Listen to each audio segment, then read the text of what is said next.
are small businesses feeling out there, those 2.5 million enterprises employing 4 million Australians, that engine room of the economy, so important for growth? Well, today Westpac releases its survey of 500 small businesses taken after Scott Morrison was returned to office. As Chris Collar reports, the findings should brighten up your day.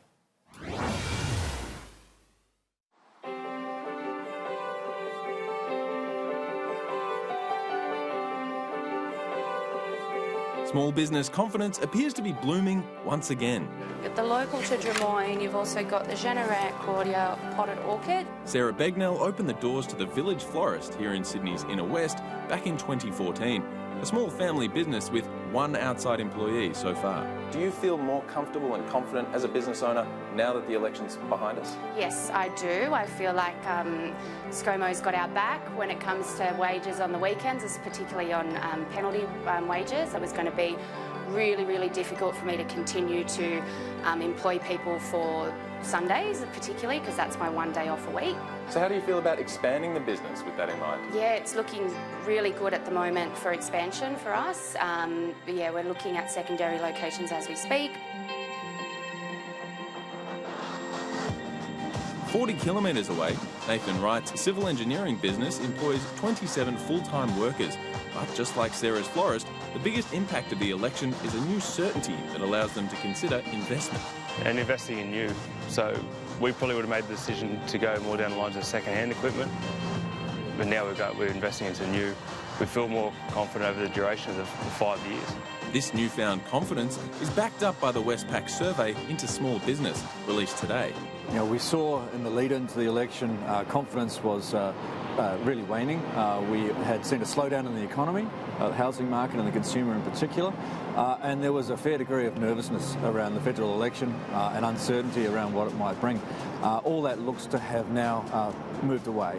The latest research shows that in March, only 19% of small businesses said that they were optimistic, and confidence was as low as 14%. But following the federal election in May, optimism has rocketed to 55%, with 44% of small businesses saying that they're confident.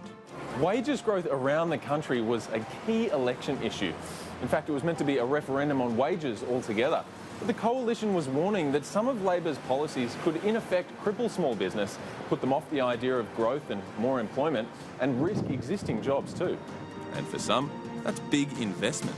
For me, for the size equipment that I buy, look, you're talking 450, 480,000 plus GST for the bigger. Generally around about the $250,000 plus GST is probably the more common size excavators that I'll purchase. With certainty returning and spending on infrastructure a priority, Nathan feels more secure in growing his business. You can invest in the staff, you invest in the people, you invest in the families, and you sort of take that on board personally. Are you after something in particular For a today? gift for a girlfriend, she loves orange. Back at the Village Florist, it's retail consumer confidence that matters to Sarah. What about an interest rate cut? That's another thing that's been in the news lately. Do you think that would help you? Yeah, definitely. I think so. Looking forward to expansion, I think an interest rate cut would be exciting for us. There's one policy that both Labor and the Coalition did agree on ahead of the election that has gone down a treat with small business: the increase to the instant asset write-off. This is very exciting. Getting a new van, a sparkly new van, which is super exciting for us. So yeah. And even chuck in a laptop or two, you know.